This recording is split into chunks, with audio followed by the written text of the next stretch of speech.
अस्सलामुअलैकुम वरहमतुल्लाहि ताला वबरकातुहू। मोहतरम नाजरीन, इंशाअल्लाहुल अज़ीम आज हम बयान करेंगे कि अगर किसी ने सजदा सहू करते हुए सिर्फ़ एक सजदा किया तो नमाज का हुक्म क्या है। यानी कि कोई ऐसा शख्स है जिस पर नमाज पढ़ते हुए वाजिब की तर्क की बुनियाद पर सजदा सहू वाजिब हो गया और उसने जब आखिर में सजदा सहू किया तो धोखे से या भूले से उसने दो सजदा करने के बजाय सिर्फ़ एक ही सजदा किया। सजदा सहू जब हम करते हैं तो आखिर में बैठते हैं और तशहुद पढ़ने के बाद एक तरफ यानी सीधी जानिब दाहिने जानिब सलाम फेरते हैं और फिर दो सजदा किए जाते हैं, तो उसको सजदा सहू कहते हैं। और सजदा सहू में जो दो सजदे हैं, अगर किसी ने सिर्फ़ एक ही सजदा किया और अपनी नमाज को मुकम्मल कर ली तो ऐसी सूरत में उस नमाज का हुक्म क्या है। इसके मुतालिक शरीयत मुतहरा का जो हुक्म है वो मैं आपके सामने पेश कर रहा हूँ, समाअत करें।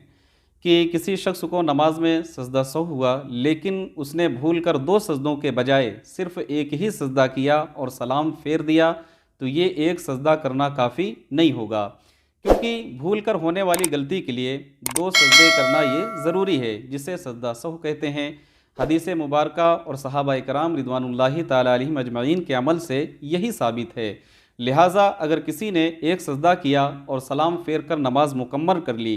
फ़ौरन उसे याद आ गया कि मेरा एक सजदा बाकी है, तो अगर कोई ऐसा काम नहीं किया जो नमाज के मुनाफी हो, मसलन गुफ्तगू वगैरह, तो उसी वक्त दोबारा कायदा के अंदाज में बैठकर एक बकिया सजदा करे, तशहुद वगैरह पढ़े और नमाज को मुकम्मल कर ले। और अगर कोई ऐसा अमल किया जो नमाज के मुनाफी हो, मसलन कहकहा लगाया या किसी से गुफ्तगू कर ली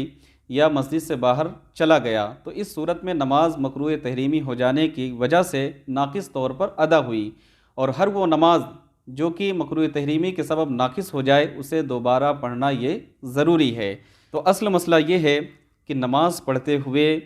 अगर वाजिब तर्क हो गया जिसकी बुनियाद पर सजदा सहू करना उस पर लाजिम था, और उसने सजदा सहू जब किया तो दो सजदों के बजाय सिर्फ़ एक ही सजदा किया, तो ऐसी सूरत में अगर उसे फ़ौरन याद आ गया और उस दरमियान उसने कोई बातचीत नहीं की या किसी से गुफ्तगू नहीं की, कोई ऐसा अमल नहीं किया, खामोश था, तो फ़ौरन कायदा के अंदाज़ में यानी जिस तरीके से तशहुद के हालत में बैठते हैं उस तरह बैठे और एक सजदा को मुकम्मल करे, तशहुद वगैरह पढ़कर अपनी नमाज को मुकम्मल कर ले।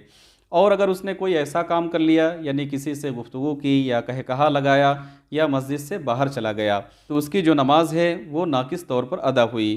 क्योंकि मकरूह तहरीमी होने की बुनियाद पर जो नमाज नाकिस हो जाए उसे दोबारा पढ़ना ज़रूरी है, तो उसे चाहिए कि फिर से उस नमाज को वो दोहरा ले, दोबारा पढ़े। अल्लाह ताला की बारगाह में दुआ है कि मौला ताला हम तमाम को इस मसाले पर अमल करने की तौफीक रफ़ीक अता फ़रमाए। अस्सलामु अलैकुम रहमतुल्लाहि ताला व बरकातहू।